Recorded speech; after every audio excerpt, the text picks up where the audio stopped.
പ്രിയമുള്ളവരെ, മഹാനായ മുത്തുനബി സ്വല്ലല്ലാഹു അലൈഹി വസല്ലമ തങ്ങളുടെയും അവിടുത്തെ പുണ്യർ സ്വഹാബത്തിന്റെയും സുവർണ കാലഘട്ടത്തിന് ശേഷം അവിടുന്ന് പ്രമുഖരായ 4 അഖ്താബിങ്ങൾ കടന്നു വരികയാണ്.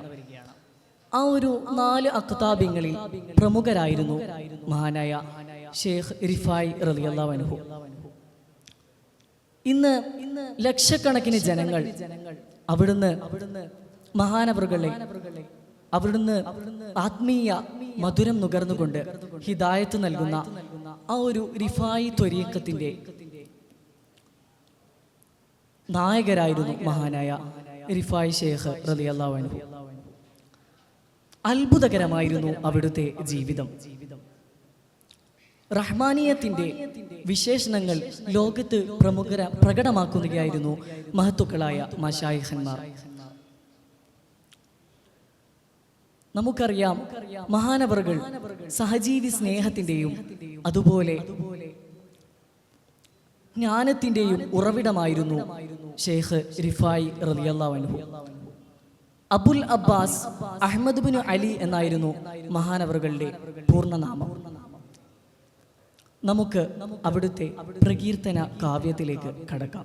ബിസ്മി തുതി പേരും തുതിയും സ്വലവാത്തും വേദാംബർ കാക്കിയതിനാൽ തുടങ്ങുവാൻ അഷികുടയവൻ ഏകരുളാലേ ഹഷിം ബനി കിള തന്നിൽ പിറന്നോവർ അസ്തമുദയവും കേളി മികച്ചോവർ അശകാൽ കീനാദിയിൽ വേദാംബർ കണ്ടോവർ ഭക്ഷണം വേദാംബരെ റൂഹ് ഫറഞ്ഞന്ന് ബകയാൽ വലികൾക്ക് മുമ്പായി പടച്ചോവർ.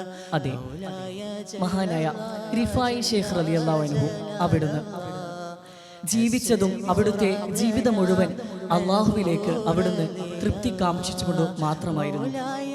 മുത്തുനബി സ്വല്ലല്ലാഹു അലൈഹി വസല്ലമ തങ്ങളുടെ കുടുംബ പരമ്പരയിലാണ് മഹാനവറുകൾ അവിടുന്ന് പിറവികൊള്ളുന്നത്. ഇലാഹിയത്തിലേക്ക് അവിടുത്തെ ജീവിതം മുഴുവൻ അള്ളാഹുവിലേക്ക് ഭരമേൽപ്പിച്ചുകൊണ്ടായിരുന്നു മഹാനവറുകളുടെ ജീവിതം.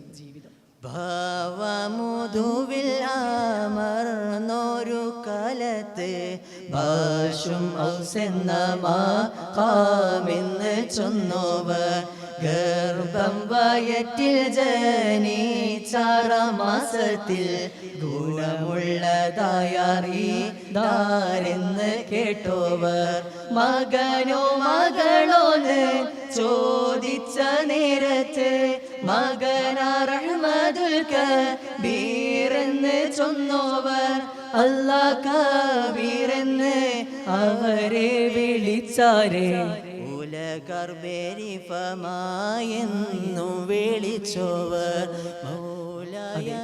മഹാനായ റിഫായി ഷേഖ് റളിയല്ലാഹു അൻഹു അവിടുന്ന് വഹ്ദാനിയത്തിലേക്കും അതുപോലെ ആത്മീയ ലോകത്തേക്കും അവിടുന്ന് ദീനി പ്രചരണ മേഖലയിലേക്ക് കടന്നു വന്നപ്പോൾ അവിടുന്ന് അല്ലാഹു സുബ്ഹാനഹു വ തആല അവിടുത്തെ വഴിയിലൂടെ അവിടുത്തെ മക്കാം ഔസ്വാണെന്ന് അവിടുന്ന് ഓർമ്മിപ്പിക്കുകയായിരുന്നു.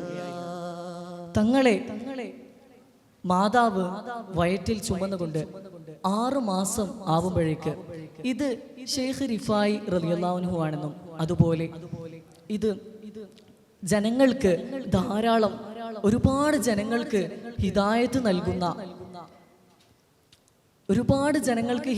നൽകുന്ന ഷേഖുൽ അഖ്താബിനെയാണ് താങ്കൾ ഗർഭം ചുമന്നിരിക്കുന്നത് എന്ന് അവിടുന്ന് മാതാവിനോട് അല്ലാഹു സുബ്ഹാനഹു വ തആല സന്തോഷ വാർത്ത അറിയിക്കുകയാണ്. ജനിക്കുന്നത് അവിടുന്ന് മകനോ മകളോ എന്ന് ചോദിച്ചപ്പോൾ അവിടുന്ന് അല്ലാഹു സുബ്ഹാനഹു വ തആല പറഞ്ഞത് മകനാണ്. അത് അഹ്മദുൽ കബീർ എന്നാണ് മകന്റെ പേര്. മാത്രമല്ല അവിടുന്ന് അല്ലാഹു കബീർ എന്നായിരുന്നു മഹാനവറുകളെ വിശേഷിപ്പിച്ചത്. ഉലകിനേക്കാൾ വലിയവരായാണ് അവിടുന്ന് മഹാനവറുകളെ ഇവിടെ വിശേഷിപ്പിക്കുന്നത്. മുന്നം മോരേകലായി 40 നാളിലും മുല കൂടിക്കും കാലം മുലനെ തോടാത്തോവർ ഇബ്ലീസ് അവരെ ചതിപ്പാനായി ചെന്നാരേ ഇപ്പോൾ നീ എന്നെ തുടരെന്ന് ചൊന്നോവർ എങ്കിലോ നിന്നെ ഞാൻ അവൽ മഖാമതിൽ ആക്കുവാനെന്ന് കരുതി പറഞ്ഞോവർ എൻ്റെ മജ്‌ലിസിൽ ദിക്റും ഖുർആനും എന്നെ ദോഷം ഒന്നില്ലെന്ന് ചൊന്നോവർ അതെ, മഹാനവറുകൾ റമളാനിൽ 40 ദിവസമായി അവിടുന്ന് മുല കുടിച്ചില്ല എന്നായിരുന്നു ഇവിടെ വിശേഷിപ്പിച്ചത്.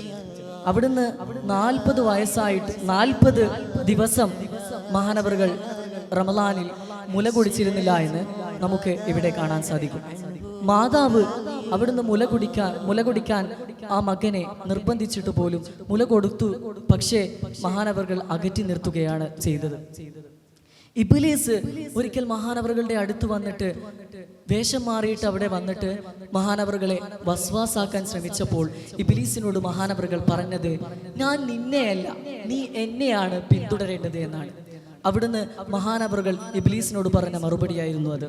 മാത്രമല്ല, അങ്ങനെ ചെയ്യുകയാണെങ്കിൽ ഞാൻ നിന്നെ അവ്വൽ മക്കാമാക്കാമെന്നും മാത്രമല്ല ഞാൻ ചെയ്യുന്ന ഒരു ഇബാദത്തിലും ഒരു മോശവുമില്ല എന്ന് അവിടുന്ന് വ്യക്തമാക്കുകയാണ്.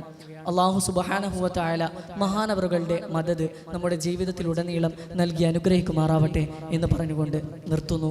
അസ്സലാമു അലൈക്കും വറഹ്മത്തുള്ളാഹി തആല വബറകാതുഹു.